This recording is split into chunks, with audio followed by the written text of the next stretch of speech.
करती है।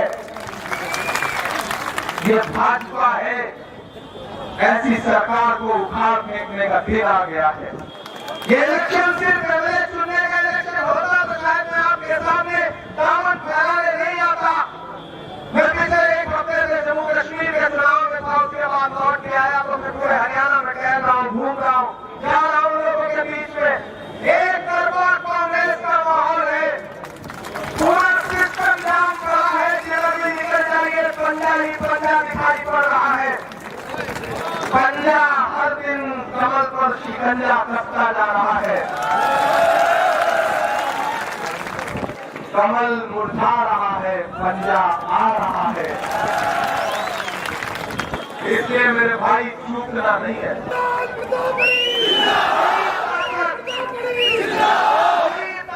हरियाणा में कांग्रेस पार्टी की सरकार बनने से रोक नहीं सकती है। मेरे भाई जाइए, भूपेंद्र हुड्डा जी पहले शासनकाल था पुराना, हरियाणा उसको याद कर रहा है। और ऐसे में कांग्रेस पार्टी की जो गारंटी है, कांग्रेस पार्टी का जो मैनिफेस्टो है, उन तमाम चीजों पर बात नहीं करूंगा, लेकिन एक जरूरी ऐलान और एक जरूरी वादा आपसे करना चाहूंगा। ये जो मेवात है, इसको शैक्षिक रूप से बहुत आगे बढ़ने की जरूरत है। तालीम के लिए यहाँ पर बहुत काम होने की जरूरत है।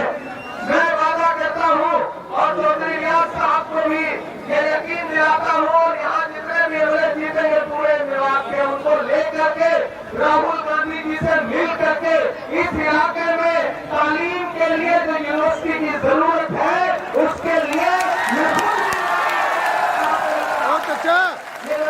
के लोगों से वादा करता हूँ। और अगर वो इदारा बुढ़ाना में आके बन जाए तो इससे अच्छा क्या हो सकता है। बुढ़ाना को जरूरत है तालीमी इदारों की, बुढ़ाना को जरूरत है सियासी तौर पर मजबूत क़यादत की। और जिन्हें ये लगता है कि वो साजिश करके लोगों को बांट के, खरीद के, बरगला के, धोखा दे करके चौधरी रियाज साहब को हरा देंगे तो वो गलतफहमी के शिकार है। मैं तो चार मिसरे पढ़ता हूँ। आए में सिमट के आएगा, सही कह रहा हूँ ना? थके तो नहीं है आप? मुझे पता है पिछले 5 घंटे से इंतजार कर रहे हैं, लेकिन ये पुराना के लोग हैं, नई बिछौर के लोग हैं, इतनी जल्दी थकने वाले लोग नहीं है।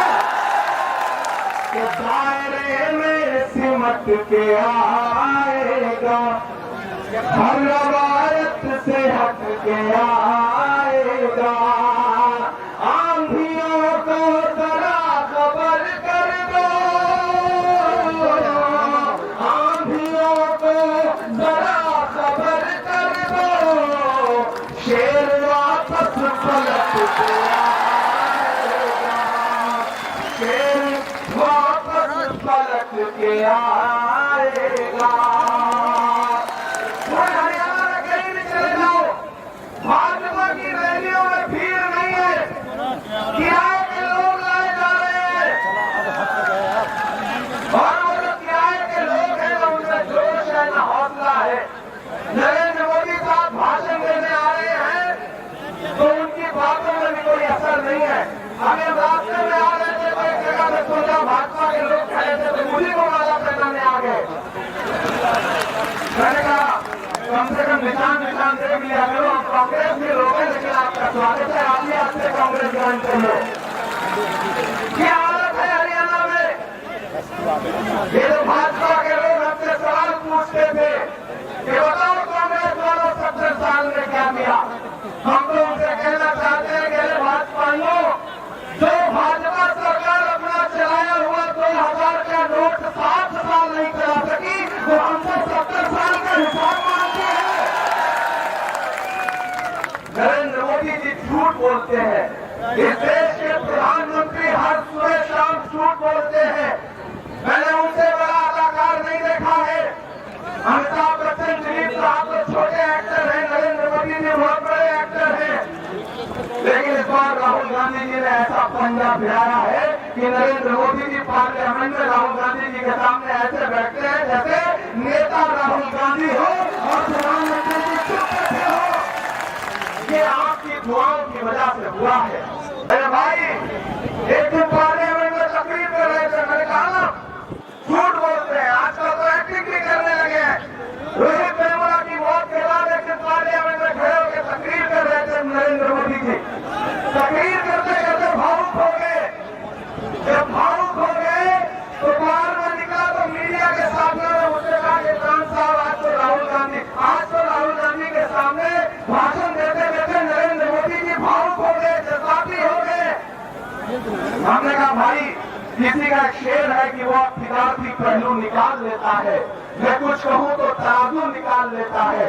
मैं इसलिए भी तेरे फन की कद्र करता हूं, तो झूठ बोल के आंसू निकाल लेता है। उसमें थोड़ा आता है। एक दिन पार्लियामेंट में भाषण दे रहे थे, बोले बताओ कांग्रेस ने 70 साल में क्या बनाया। इधर मैं बैठा था, मैं खड़ा हुआ, मैंने सोचा कि एक एक नाम गिनाना शुरू करूं, तब तक दीपेंद्र हुड्डा बैठे थे। उन्होंने कहा इमरान भाई मत बताओ, जो बताओगे उसको भी बेच लेंगे, इनका काम सिर्फ बेचने का है, इनको कुछ मत बताओ। ये पिछले 10 साल में सिर्फ बेच रहे हैं।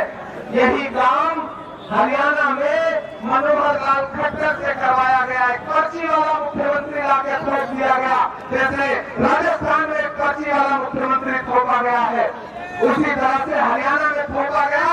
अंजाम ये हुआ कि इलेक्शन से 5 महीने पहले पर्ची वाले मुख्यमंत्री को दिल्ली भेजना पड़ा और यहाँ पे नायब सिंह सैनी लाए गए। अपने आप में वो भी नायब ही है। अब उनका नाम ही नायब है तो वो मुख्य कैसे बन सकते हैं, आप अंदाजा लगा रहे हो। हालत यह है कि भाजपा की जनता समझ ही नहीं पा रही है कि खट्टर या नायब या खट्टर अमित शाह या नरेंद्र मोदी या अमित शाह, कुछ समझ ही नहीं आ रहा है। सब गठबंधन हो गया है।